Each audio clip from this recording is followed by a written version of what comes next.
everyone, and welcome to another edition of the Team Daddy Weekly Recap. I am your host, Shapiro the Hero, aka Daddy Dreidels. The playoffs have officially begun, and the first week was about as chaotic as you would expect. Who would have thought Georgia's comeback win last week would have a domino effect on this week as well? I'll have more on that in this week's recap, plus a preview of the upcoming Toilet Bowl Showdown, all coming up right after this word from our sponsor. This week's sponsor is Pampers Swaddlers. When your team shits the bed or your baby shits their pants, you need Pampers Swaddlers.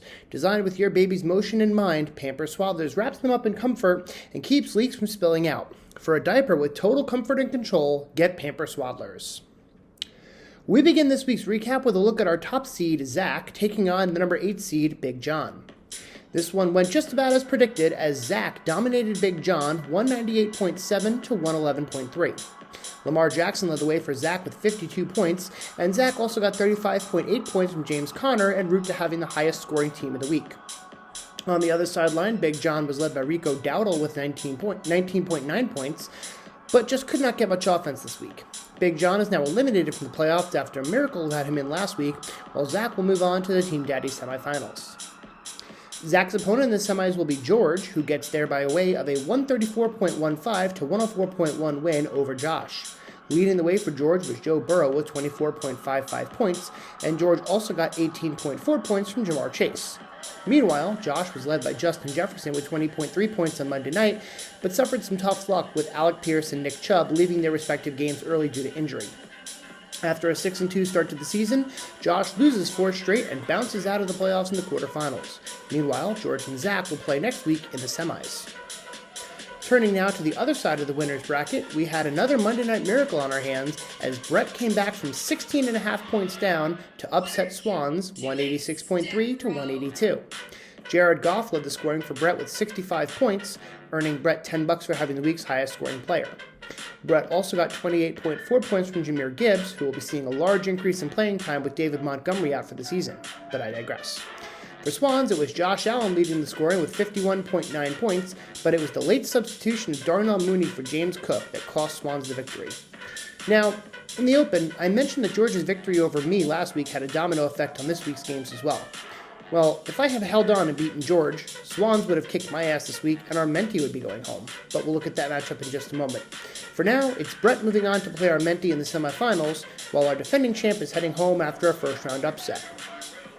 Speaking of our mentee, as previously mentioned, he is moving on to the semifinals after defeating PJ 150.5 to 121.9. Amon-Ra St. Brown led the way for our mentee with 45.3 points, and our mentee also got 19.8 points from Jonnu Smith.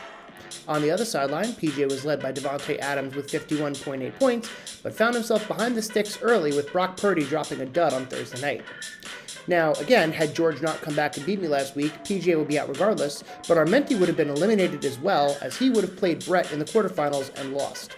Nevertheless, those two will square off in the semifinals, while PJ is eliminated after a tough up-and-down season. Looking now to the consolation bracket, I was able to avoid potential punishment after beating Kyle this week, 125.1 to 89.55. Jalen Hurts led my team in scoring with 34 points, and I also got 18.3 points from Jackson Smith and Jigba. My one consolation of losing last week is knowing that I would have been eliminated this week anyway, but it still sucks to miss the playoffs the way I did. And that's the last I'll say about it. Moving on now, Kyle was led by Justin Herbert with 19.75 points, but ultimately finds himself in the toilet bowl to cap off a rough year. Kyle will face Jed in the ultimate shit show next week, while I will play Steve for 9th place. As you could probably guess, our final matchup of the week was Jed versus Steve. And when the clock hit 000, Steve's win streak has now hit 5 games, as he came away with a 168.05 to 146.5 win over Jed.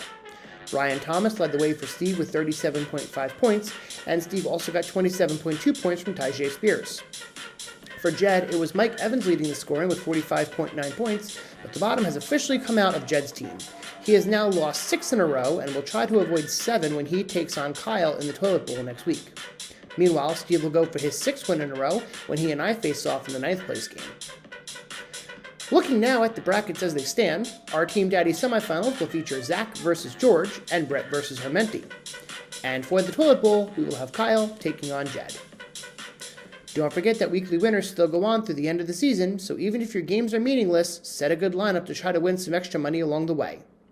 Thank you as always for watching. This has been your Team Daddy Weekly Recap. I am your host, Shapiro the Hero, and I will see you next time. L'chaim, motherfuckers!